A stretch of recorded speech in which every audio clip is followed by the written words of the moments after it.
Beginning November 1st, gun owners with permits will be able to carry their handguns openly in public. Now, Oklahoma law enforcement agencies are bracing themselves for the unknown.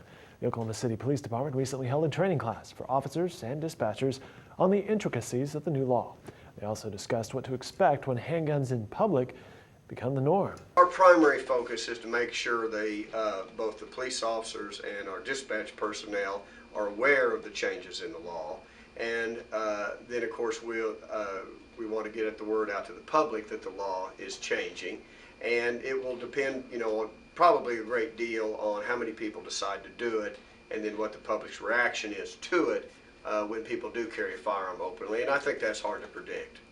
The law states anyone with a permit can carry their gun openly where they choose, with a few exceptions. Firearms will not be permitted in government buildings, schools, professional sporting events, and/or bars, among other places. Handgun cartridges must be restricted in size to a .45 caliber. Guns can be no longer than 16 inches in length, and they must be secured in a belt or shoulder holster. Property owners can decide for themselves whether to prohibit handguns. Some businesses that don't currently publicize a gun policy may have to post their preference on the door.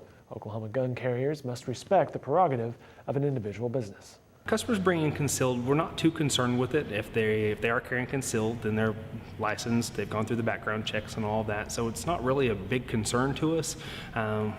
More than anything, whenever the law changes with being able to open carry, we would ask customers that whenever they do come in, if they are carrying it openly, that they conceal it for the duration while they're in the store, just trying to take care of our customer comfort.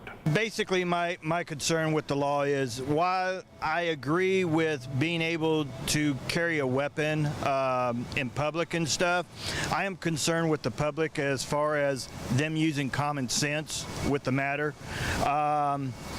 But I also do understand with the open carrying gun law that it seems like we're going back in time more than currently forward in time. I mean, it could definitely make me nervous. There's a lot of people who go out and get guns that necessarily shouldn't have guns. But at the same point, if you have somebody who is familiar with guns, who's always had them their whole lives, I might feel a little bit more comfortable with that. But at the same point, you might have some punky kids walking around who just want to flash off their guns, and you just never know. It makes it a lot easier for tensions to get heavy. But at the same point, just like what happened in, Colorado with the movie theater, who knows? Maybe if somebody would have had a gun on their hip, it could discourage people. I personally don't. I mean, I'm kind of neutral about it. I mean, people have been carrying them around anyway, whether I realize it or not. And I mean, it's kind of, I don't really, I guess, have a very strong opinion about it. I don't feel like it's going to change things that much. Okay. What do you think? I'm kind of the same. I'm pretty neutral. I mean, if they're going to carry them, then they still are going to carry them. They're going to take the actions that they need to take to do what they want to do.